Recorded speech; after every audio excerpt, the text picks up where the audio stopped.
సంతానం కావాలన్న మీ కలను నిజం చేసుకోండి. 49 అంటే సంతానం, 49 అంటే సంతోషం. వివరాలకు సంప్రదించండి. హాయ్ శ్రీ పద్మ గారు. హలో. నాకు డబ్బులు బాగా కావాలండి. దానికోసం నేనేం చేయాలి? కష్టపడాలి. అబ్బా అది వద్దండి, ఇంకేమైనా చెప్పండి. కష్టపడకుండా ఏది వస్తుందండి? అసలు కష్టపడకుండా ఏది వచ్చినా అది నిలవదు. అంతేనా కాదా చెప్పండి?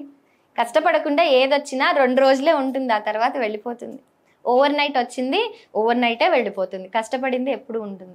కానీ మీరు ఇక్కడ నన్ను ఒక డౌట్ అడగచ్చు. ఏంటి? మరి మీరు కష్టపడి అన్నప్పుడు మీరు ఎందుకు మరి వాస్తు సలహాలు తీసుకోమంటున్నారు, వాస్తు హెల్ప్ తీసుకోమంటున్నారు, స్పిరిచువల్గా ఎందుకు గైడ్ చేస్తున్నారు అని? కష్టపడకుండా ఇవన్నీ చేసేచ్చా మరి? కష్టపడకుండా దీపం కూడా పెట్టలేమండి, దానికి నూనె కూడా కొనలేము, అవునా? కాబట్టి కష్టపడాలి, మానవ ప్రయత్నం అనేటువంటిది చేయాలి. ఆ తర్వాత ఆ డబ్బులు చక్కగా నిలుస్తాయి. ఇది మన పూర్వీకులు చేశారు కాబట్టే ఈరోజు మనము ఇలా తలెత్తుకుని గర్వంగా మన భారతదేశం ఉంది. కానీ ఇప్పుడు మనం ఏం చేస్తున్నాం అంటే రెడీమేడ్గా కావాలి మనకి.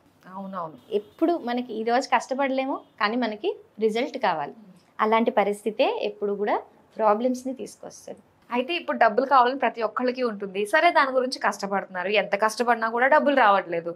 ఎక్కడ దోషం ఉంది? ఇది పాయింట్.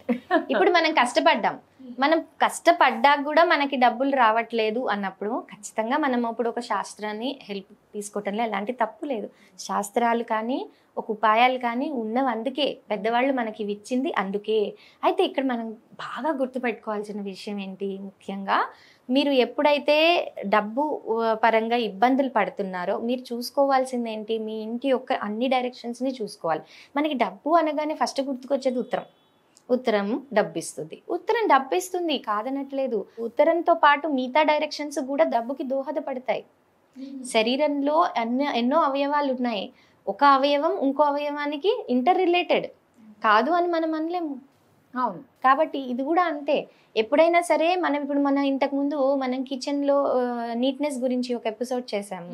అయితే దాంట్లో ఎలా మనం ఏమనుకున్నాము, ఇప్పుడు మీరు కిచెన్లో మన నీట్నెస్ అనేటువంటిది తగ్గినా, దానివల్ల లేదంటే ఆఖరికి వచ్చి పెట్టకూడని వస్తువులు పెట్టినా, కన్స్ట్రక్షన్స్లో ఏమైనా లోపాలు జరిగినా ఇవన్నీ కూడా లిక్విడ్ క్యాష్ మీద ఎఫెక్ట్ ఇస్తుంది అని అనుకున్నాం. కాబట్టి ఏంటి, ఆగ్నేయం అనేటువంటిది లిక్విడ్ క్యాష్ని ఇస్తే మనకి ఆఖరికి వచ్చి పడమర అనేటువంటిది భాగంలో మనకేంటి చాలా వరకు ఆస్తులు, ఫిక్స్డ్ అసెట్స్ మీద కూడా మనకి దాని ఇంపాక్ట్ అనేటువంటిది పడుతుంది. ఇప్పుడు మనం ఏమనుకున్నాము లాస్ట్ ఎపిసోడ్స్లో, ఆగ్నేయంలో లిక్విడ్ క్యాష్ ఉంటుంది, మనకి ఎన్ని ఆస్తులు ఉన్నా చేతిలో చిల్లి గవ్వలేదు, ఈ రోజు గడవటం కష్టము అంటే అది వేస్ట్. ఆస్తులు ఉన్నా ఒకటే, లేకపోయినా ఒకటే.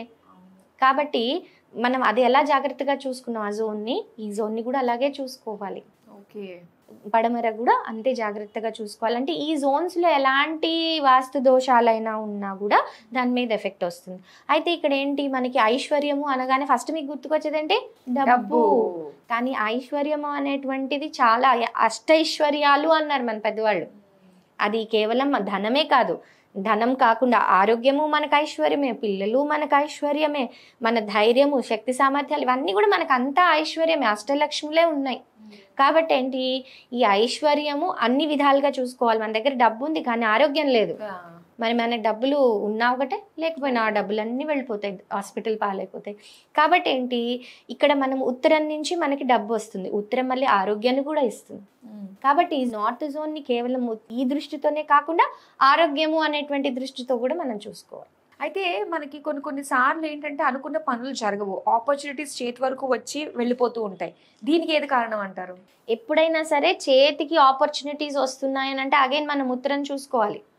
మనం ఉత్తరంలో కూడా ఏమన్నా ఉన్నాయని తూర్పు చూసుకోవాలి. తూర్పు అనేటువంటిది సత్సంబంధాలు, సామాజిక సత్సంబంధాలను ఇచ్చేటువంటి జోన్. కాబట్టి ఇది మనకి ఏంటంటే సత్సంబంధాలు ఎలా ఉన్నాయి, సత్సంబంధాలు పాడైతే చేతికి వచ్చినట్టే వచ్చి అన్ని వెళ్ళిపోతూ ఉంటాయి. అలాగే నైరుతి చూసుకోవాలి, స్టెబిలిటీ. మనకి మనకు అర్త్ ఎలిమెంట్ అక్కడ ఏదైనా ప్రాబ్లంలో పడింది, అప్పుడు మనం ఏం చేస్తాము, మనకి ఆ స్టెబిలిటీ అనేటువంటిది ఎప్పుడైతే మనం కోల్పోతామో అన్ని చేతికి వచ్చినట్టే వస్తాయి, పోతూ ఉంటాయి. ఎందుకంటే మనకు ఆ పనిని పూర్తి చేయడానికి అంత ఓపిక ఉండదు, అంత తీరిక ఉండదు. కాబట్టి ఏంటంటే రకరకాల ఈ జోన్స్ మెయిన్గా ఇలా చేతికి వచ్చినట్టే వస్తున్నాయి, వెళ్ళిపోతున్నాయి అనుకునేటువంటి వాటిల్లో ముఖ్యంగా చూసుకోవాల్సిన జోన్స్ ఇది.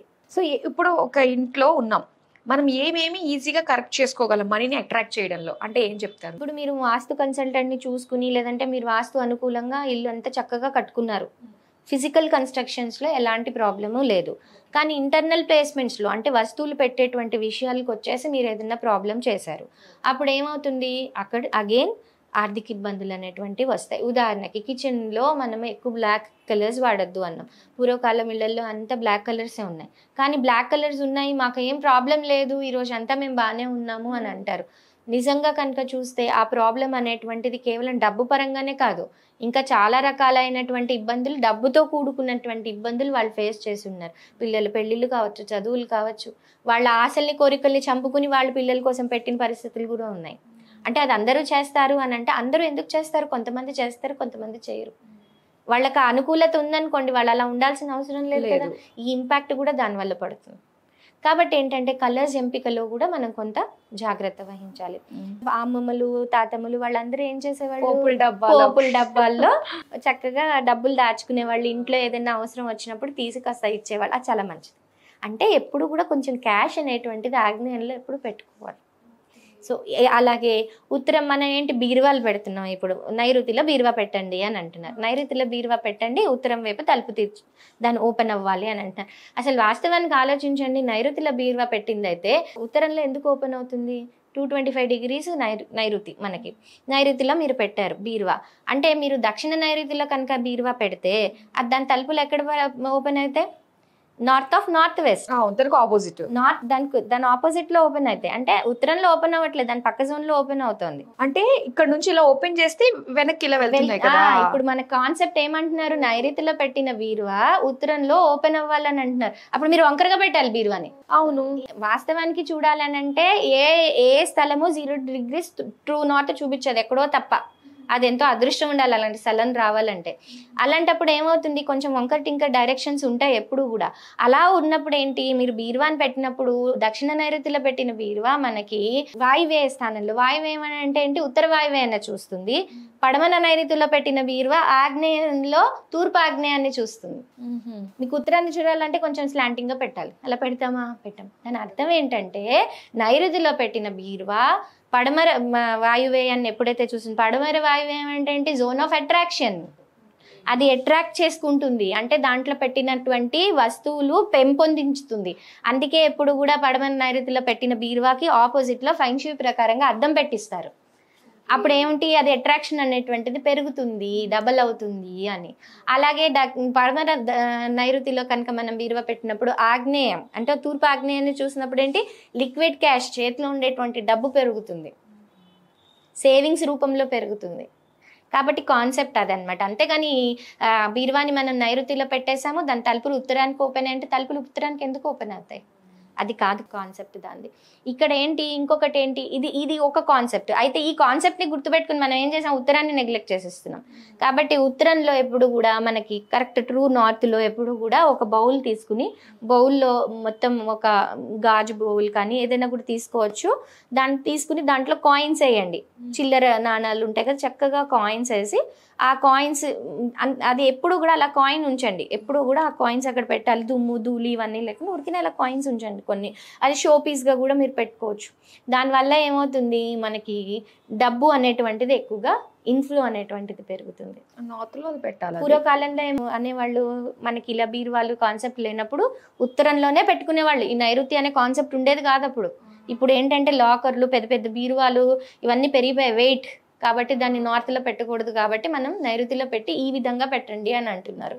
అయితే ఉత్తరంలో ఎలా పెట్టేవాళ్ళు, ఉత్తరం గోడకి షెల్ఫ్ లాగా, గోడ లోపలే షెల్ఫ్ లాగా చేసేసి ఆ షెల్ఫ్ లో పిడతలు లాంటివి పెట్టుకుని దాంట్లో చిల్లర నాణాలు వేసుకునేవాళ్ళు.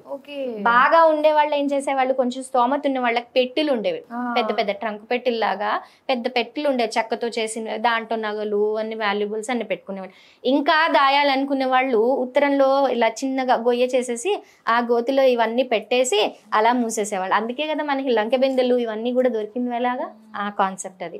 అయితే ఇప్పుడు ఏంటంటే అవన్నీ పోయాయి కాబట్టి మనం చేయాల్సింది ఏంటి, మన ఇంట్లో ఉత్తర భాగం ఉంటుంది కదా, ఆ ఉత్తర భాగంలో ఒక బౌల్ తీసుకుని ఆ బౌల్ నిండా చిల్లర నాణాలు వేసి పెట్టండి.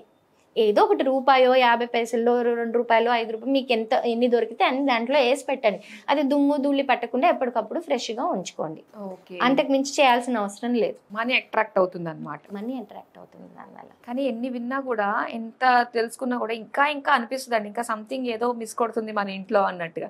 సో మన వీడియోస్ లో అయితే మాక్సిమం మనం అన్ని రకాలుగా ప్రతి ఒక్క మనిషికి ఉండే కామన్ డౌట్ ని కూడా మనం కవర్ చేద్దామండి ఫ్యూచర్ వీడియోస్ లో తప్పకుండా. సో ఇప్పటి వరకు అయితే చాలా చక్కగా మాకు తెలియజేసినందుకు థ్యాంక్ యూ సో మచ్.